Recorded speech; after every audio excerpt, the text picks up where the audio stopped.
question of someone who was very, very busy on the weekend, and we bring her in. So, Kacey D, where you be? I'm back home. This is like 3 or 4 weeks in a row where I'm actually home besides the airport Friday segment. But the Tuesday segment, I've been home. Well, to kind of pull back the curtain a little bit, we were hoping that on the Friday decision day extravaganza that your plane would get you in the air quickly enough. And you had said if you were going to be landing in time, you were going to circle back like the second you hit the gate and show that you had in fact landed. But then we had Jess as our last guest, and she's like, no, her plane got delayed. She's not going to make it. And so if you would please, while you did make it to Citi Field in one piece. It did. Everything that led up to getting to Citi Field, how chaotic was it getting from RDU to New York City? Well, it usually is not that chaotic, especially because it's a direct flight. So I just had major delays. It was one of those ones that I knew, though, before I went to the airport. So I was like thankful for that. But I've also had those moments where then sometimes it switches back to the normal time. So I was like, do I go to the airport? Do I not? But I think I ended up being about 2 hours delayed for an hour and 10-minute flight. So, yeah, didn't really add up, but I made it. Once I got into Manhattan and into my hotel and everything, it was super easy. So it could have been worse. Yes, and just glad that you got up there because we saw the pictures. For those that follow KCD on the media that is social, it was getting the chance to take the field picture for Decision Day. So before we get into the match itself, how was Decision Day for you looking at math, knowing the Eastern Conference was going to be somewhat chaotic? Folks were fighting for position. Who was in charge of math in the booth with the Wonder Twins? Was it you, was it Jess, or was it a third party? We both had to be aware. Jess definitely had the onus, like more on her, because she had to keep setting the stage and changing and storylines and all of that. I needed to know more for contextual purposes and what that could look like matchup wise and things like that. But it was fun. It was nice to follow. The West was kind of crazy too, but that was in the 9 p.m. slot, but we had Seattle Sounders. So we didn't focus as much on the Western Conference, but we definitely had to have a lot going in our head. It reminded me of, like in The Hangover where like all the numbers are going on Zach Galifianakis' head, like going up the escalator. Yep. That's how I kind of felt, but it was fun. And getting into the match in and of itself, obviously NYC was trying to figure out where they were going to be come the postseason. And it was, you get into the math and you get into all of the dynamic of it, break down the match and what your biggest takeaways were in that match itself as you were getting ready for making sure that anyone and everyone was getting to see what Seattle was doing, because Seattle had nothing to play for. They were locked in the middle of the Western Conference. NYC was involved with math. What were some of your takeaways from Seattle and NYC? Going in, I think everyone knew it was a bit of a trap game a little bit in some ways for NYC, just because they had everything to play for. So the dynamic was that they would be pushing, but how would they push? Would they push early? Would they see the game through, then push late? And you didn't know how Seattle was going to approach it. All week leading up to that, Brian Schmetzer said, we're not going across the country to lose a game, which totally understand him saying that. But he did leave Obed and Christian at home. And so there were some management decisions in that that made complete sense because they had nothing to lose. Actually, in game, New York City started the first half quite well. But when I say that, I'm talking 3 to 5 minutes. And then Seattle just seemed more composed. They really played like they did not have to worry about it, but it wasn't that they took it lightly. They were good under pressure. They didn't force things into the final third. They recycled play, and it took the air out of the game a little bit. Where the second half, New York City came out way stronger, which I thought they would do in the first half, like 1v1s in the wide area, crossing balls in, and it forced the center backs of Seattle to defend. So, but it came down to 2 set pieces, and that really was the difference in the game. The biggest concern, I think, coming out of it for Brian Schmetzer was the injury substitution of Pedro de la Vega in the 24th minute. Rothrock has to come in cold off the bench. We don't have any updates yet on PDV and what his status might be like in the playoffs, but that throws a wrench into things because you look at Jesus Ferreira. Ferreira this season in Seattle starts off slowly, kind of finds his form, and now you're getting into the postseason. Pedro de la Vega, he's been kind of in and out of the lineup, not able to get in any kind of rhythm, and now he's removed as an injury sub in the 24th minute. That could make things a little difficult in trying to figure out your front line if you're Brian Schmetzer for the postseason. This was actually really sad. To see this happen at this point, we all knew that the game didn't matter for Seattle, but it was such a freak type of thing that happened, that a freak accident. And De La Vega was playing well in the game. He was getting on the ball. He looked creative. He looked excited to play. And so that's a real sad point, I think, for Brian Schmetzer, his staff, the players. They were all definitely affected by it. And I think it affected the game for the next 15 to 20 minutes as well, as it does when a top player goes out. Jordan Morris gets a goal in the 61st to get things rolling second half, but then 82nd minute, Fernandez scores to make it 1-1, and then Jackson Reagan 5 minutes later gets the game winner 2-1. How did, after they get the equalizer in the 82nd, what was it like from you to see how Seattle responded in a game that didn't mean anything in the standings, but it still meant enough for them to continue to push the pedal down and get that goal 5 minutes later? If I'm being honest with you, I don't feel like they changed a lot from the first 80 some odd minutes. They just ebbed and flowed a little bit. They defended when they had to. Jackson Reagan was unbelievable aerially, defensively in the penalty area, especially after Alex Roldan went out, who had a really good first 60 minutes next to Reagan. But what they did, Seattle, was they just continued to, when they were in possession, take care of the ball. And by doing that, New York City then had to chase. And they were chasing, and they earned a corner kick, but they were efficient. And that was the one thing when I was speaking to Brian Schmetzer, he did say was he wanted to get back to their goal-scoring ways. Did they create a lot in the run of play? Not necessarily, but I think that was part of just the game. But they were efficient, and he hadn't seen that in previous weeks. And so I know he's going to be very excited about that and what he saw with New York City. Seattle as your 5. Once again, they were waiting for their opponent. It eventually evolves into the man in the white T-shirt and the quarter zip sweater vest, Eric Ramsey, and his style of play. So it's Minnesota and Seattle in round number 1.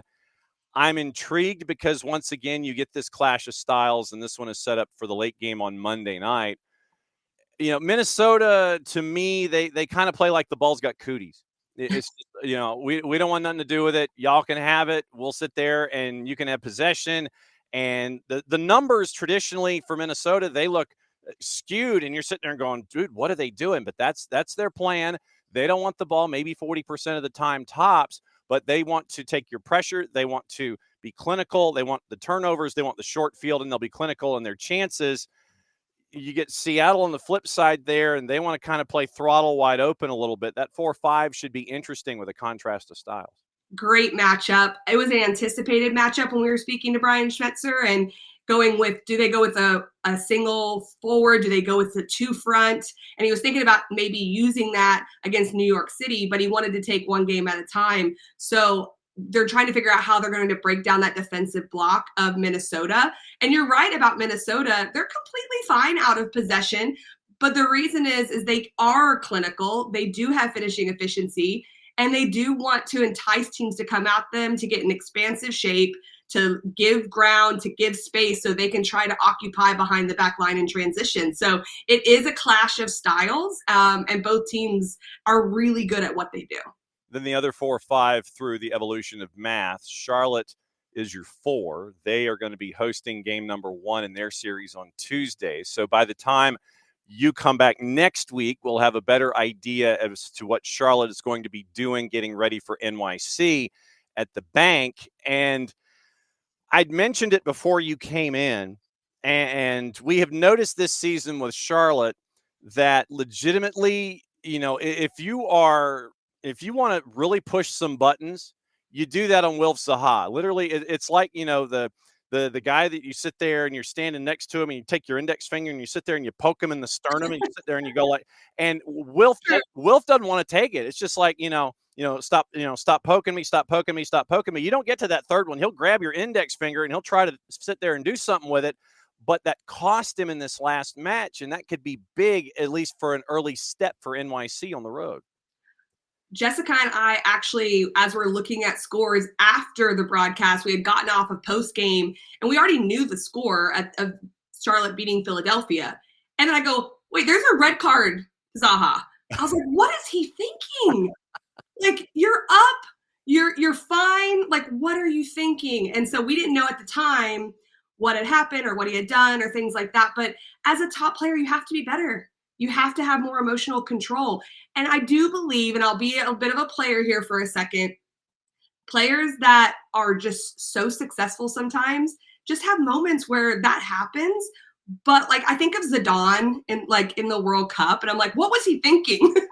But obviously he had something that made him very special, but then he had moments of that loss of emotional control. I see that with Zaha here too. That's exactly what I think about. That is so harmful to his team.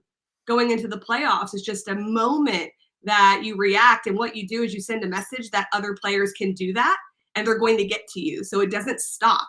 And I think that's what's so harmful about it. Yeah, early in the season when he had his first matchup against Messi and friends, he was getting fouled from one end of the bank to the other. And it was one of those where you're going and Wilf gets fouled and he keeps getting knocked over and knocked over and knocked over. And this was the big TV game that started the season for Messi and friends in Charlotte. Hey, here's Wilf Zaha. So Zaha keeps getting knocked down and knocked down and knocked down. And he's literally looking at center F going, where's my call? And he's not getting it. And his engine continues to get hotter and hotter and hotter. We saw that early example, and it hasn't changed in his MO. And we've seen it all season long. As a player, let me go back to last Tuesday when you were a player in the pros. And when it comes to emotional control, how difficult, is it to exhibit emotional control, understanding the context of everything going on around you? And for someone who is a teammate that runs a little hot, how can you have them still be themselves, but tell them, look, dial it back a little bit emotionally so you don't cost us in these situations? That's some really good questions. I will say that I feel for him because, and you can correct me if I'm wrong, I believe he's the most foul player, if not one of the most foul players in Major League Soccer. I'm pretty sure he was up there at least a few weeks ago. Yeah. So it's a case of at some point you're just over it. And I can see that this was away from the play when this happened. So no teammates around him to even be able to really settle him before there's a reaction in those moments.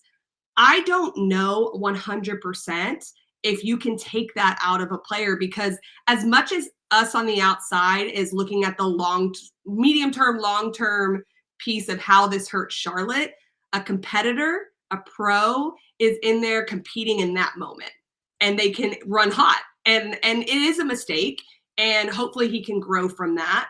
But I don't know if you want to take away that competitive spirit, because so much positive comes from it too. So if I put on my coaching hat now, it's for me, it's Dean Smith in most likely saying, what you did hurt the team. He doesn't even have to address that.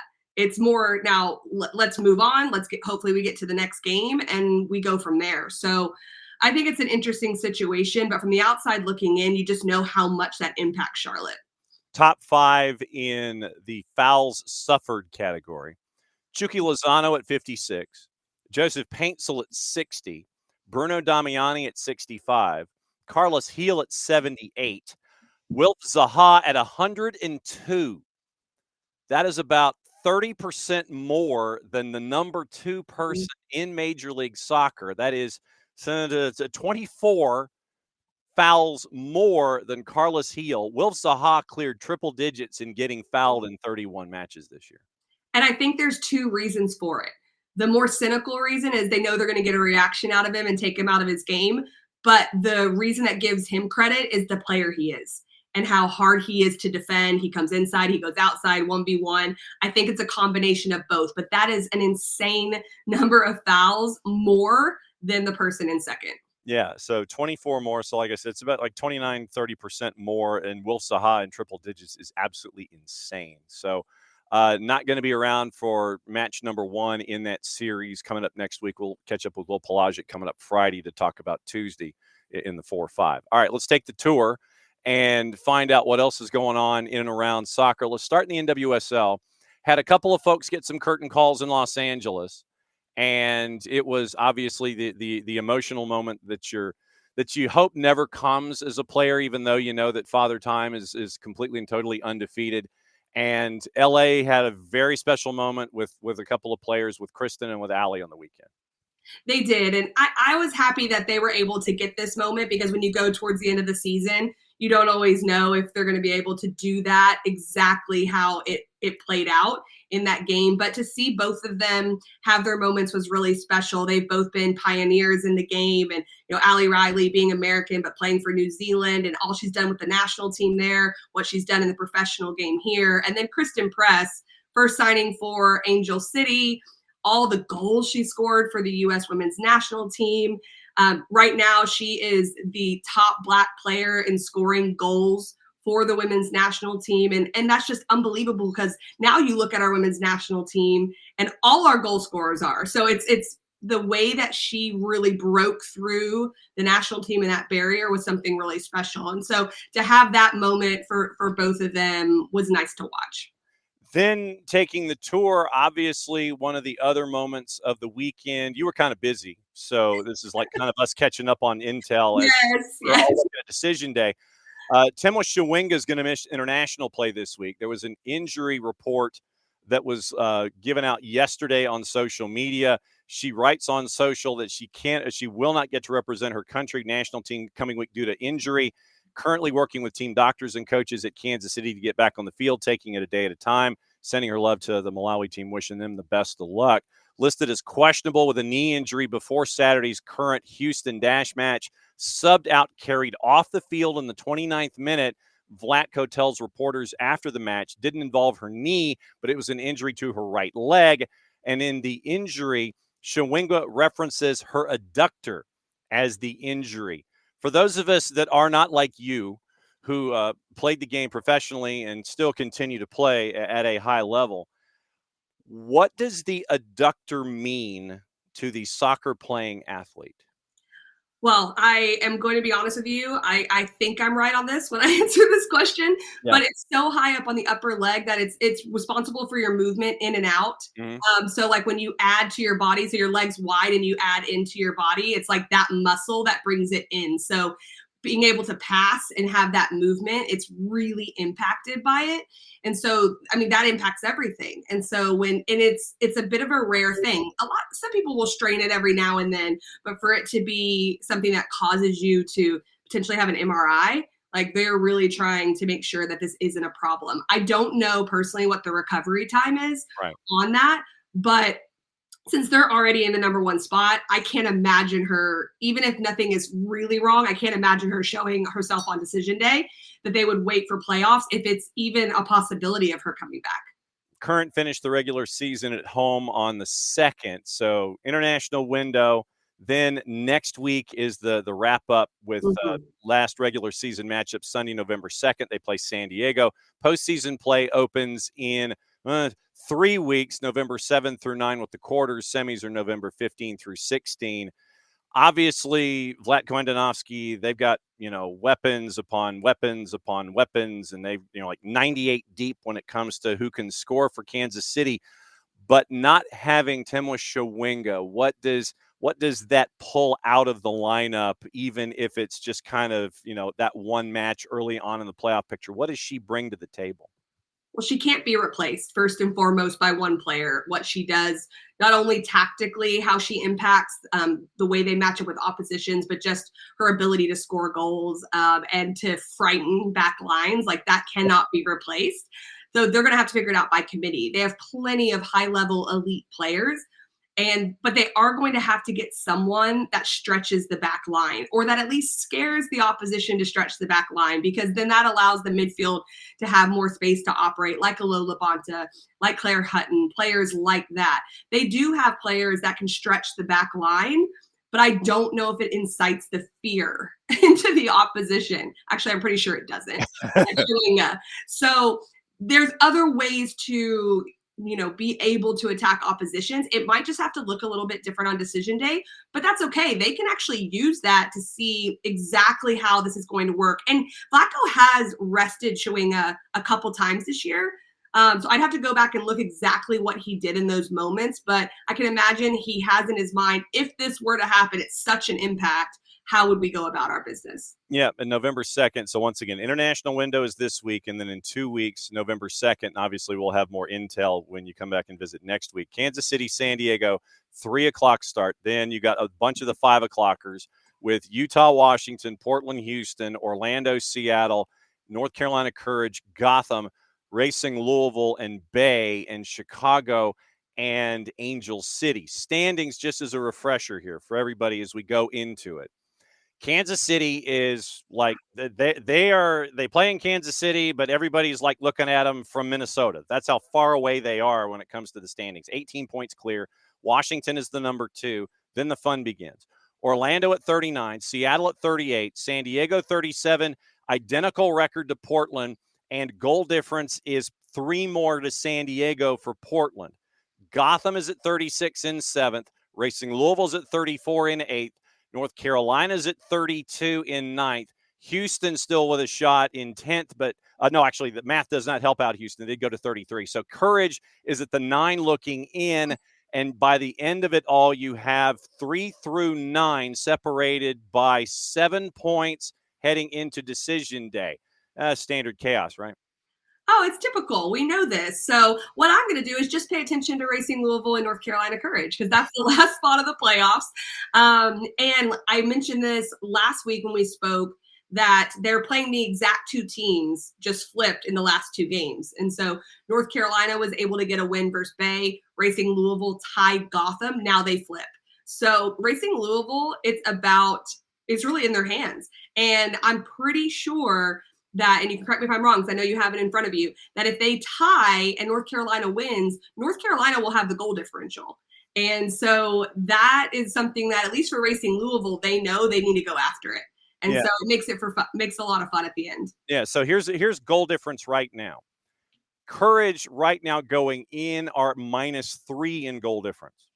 Racing Louisville is -4 in goal difference. So literally you are looking at a 1 goal difference between those 2 teams, separated by 2 points. So if Courage win, that's 9 wins. If Racing Louisville draws, identical records, then you've got to go to goal difference, which is all the way over to the right-hand side, and you're going into that day separated by only 1 goal.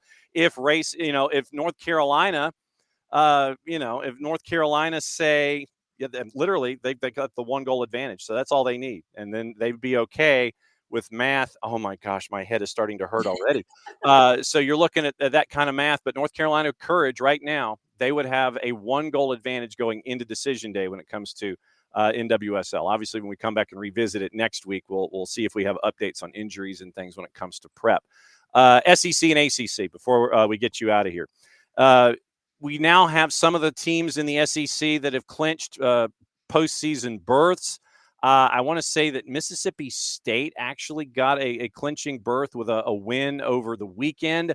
They knock off Alabama. Zoe Main gets a goal in the first half, 9 saves from Jenny Harrison. Mississippi State wins it 1-0. And so your standings, Arkansas at 20 points, at 6-1-2 in conference. Vandy at 19, Georgia at 18, Tennessee at 17. I feel like we've done this before. Mississippi State at 16, South Carolina 16, Kentucky 15, LSU 15, and then you have Bama, Oklahoma, and everybody else down from there with 12 and 11 points as well. So, yeah, it's your standard street fight in the SEC, huh? It is. And what's interesting to me is that you've got Texas A&M in the bottom 4. That's something you don't see very often. Auburn's tied with them, barely hanging on to the 12th spot. Florida's been the surprise. I know you don't want to hear that. No, I don't. Nope. I know you don't want to hear that. Nope. And look, they're not, hitting the home run or anything, but they are in the conversation. Look, I don't care. I don't care if they hit a single. The University of South Georgia Gainesville campus to me is a bunch of low down dirty cheaters. And no, they're not supposed to get on base, Case. That's true. That's true. So you've got A&M, you've got Texas at the very bottom who've won it recently. Like, that is so surprising. You usually don't see that big of drop-offs. And so I look at the bottom of the standings, and I know in a week or two it's going to be irrelevant if they don't make the conference tournament. But being from Texas myself, knowing the history of those two schools, that's very surprising. Texas 1-8 in conference, 3-12-1 overall, 5 in a row in the losing column. I cannot recall something like that kind of a skid, anything recently out of Austin, Texas.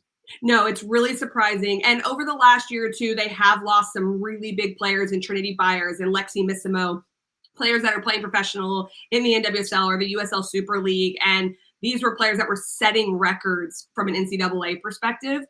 But normally you've got a pipeline coming because of all that success you got from having those players there. And they've had sustained success under Ange Kelly for a little while. So I think in her eyes, she's probably hoping it's just a 1-year blip. But I think that's a little bit nerve-wracking for sure. Vandy's 1-5 on the spin. That's why they're at 19.62-1 in conference, 12-3-1 overall. And this is a random question that applies to college soccer in general. We know what the portal can mean to college football. What does the portal mean in college soccer? How impactful is it? How much reliance is there in the portal these days? That, like, this is just using your empirical evidence that you've seen. How impactful can it be, and how impactful has it been when it comes to the portal in college soccer? I think it's incredibly impactful, and it does allow programs to get a quicker jump if they're trying to make a change or trying to have a little bit more success. So those programs that are not normal contenders that really need a change, or a new coach going into a program trying to make a difference, it's the quicker way to do it. You used to be able to sign your contract as a head coach and know that it was going to take you 3 to 4 years really to have significant impact just because of how early the recruiting in women's soccer is. But now you can have a quicker impact. I also think at the highest level, so your best teams, your top 25s that maybe aren't winning conference or haven't won a national championship, but they need that one difference maker, they can go get them now so much easier than they were able to before. So I think there's a very significant impact. That's the positive side of it. On the flip side, it does really affect high school recruiting.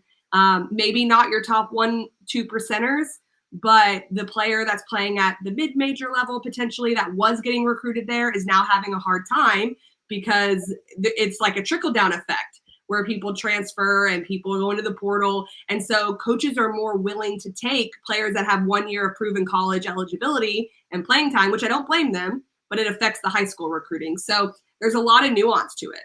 Women's soccer on the ACC side, Stanford and Notre Dame. Notre Dame, I think the last time they lost might have been February. They've won 11 in a row.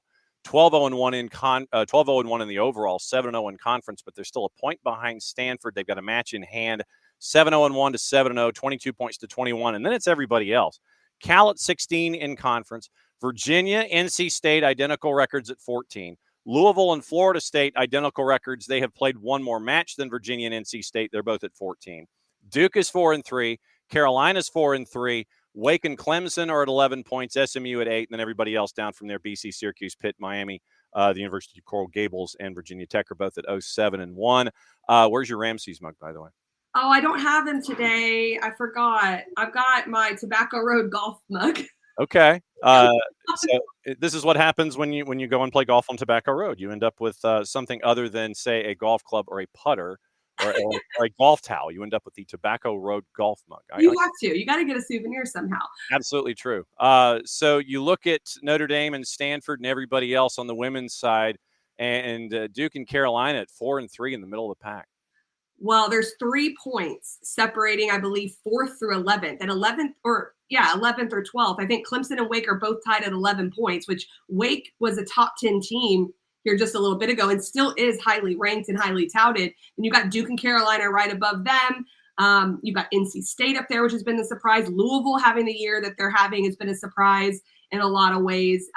And Florida State, UVA, that's the game I actually have on Thursday, have had a little bit of a skid. And when I say skid, it's like, they're still great and they're still playing really well, but they were unscathed through the first part of ACC play. October has been a little bit harder for them. And so they've dropped a tad, but there's so much condensing in the middle of the ACC. And when you only have 6 teams that get into the conference tournament, it makes it incredibly hard. You ain't kidding. Men's side, Stanford's at 15 points, 11-1-1 in the overall. Clemson at 13. Virginia's at 12. They haven't lost yet. NC State, Duke, SMU, identical records, 11 points. North Carolina at 2-0-4. Syracuse in single digits with 3 wins. Notre Dame at 8. Wake and Virginia Tech at 5. Pitt, Cal, Louisville, and BC 1-4-1, 5-1 at 4 points. The men's side, once again, it's like you can cut it in half almost with those that are chasing after the top and those that are kind of struggling this year. Yeah, the men's side, I'll be honest, I'm not as well versed on and what's going on there. But I think what's interesting is that we talk about the parity on the women's side and how tight it is. The men's side is just as tight, if not tighter, in so many ways. And there's so much parity in the men's game. 6 points separating, 4 points separating 1 through 6. That's what you're trying to say, John. That's exactly what I'm trying to say. Yeah, I'm right. Hey, look, you probably got up at like 6:30. Someone was demanding to go OUT for WAOK. You got that in. You got how many cups of coffee in? Like 2 or 3? Like 1.5.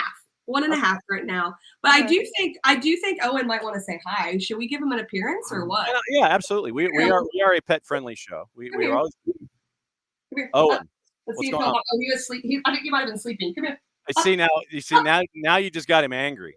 I know. Now he's like, what am I doing? Come here. Basically, what? What? He is not. Owen's like, I'm not awake. He's like, I was just sleeping. Yes. All right, you're done. But that's his little appearance. Go back to bed, Owen. All right, so Thursday you're up and running. So who's on the call with you?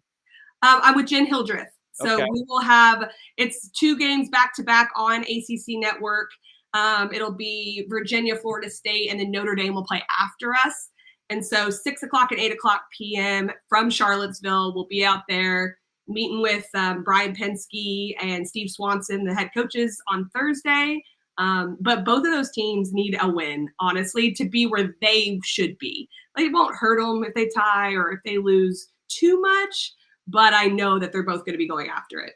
Yeah, if you would please give our best to Jen. We have known the newly published author for quite some time, and she's one of our she's another one of our earlies. But yeah, Jen and I go way back from our time here in Atlanta. Awesome. So safe travels. Thank you. Well, so you're going to be back with us again same time next week. You're good to go. I will. Good deal. So KCD's coming back a week from today. We'll go over everything college soccer, look at injuries and everything in NWSL, and maybe some playoffs and MLS as well. Owen's going to go back to bed, so I think you're safe for the rest of the morning. He's already on the ground with his head down. So yeah, Owen's done. Thanks, Case. We'll see you next week. See ya. All right, there goes KCD.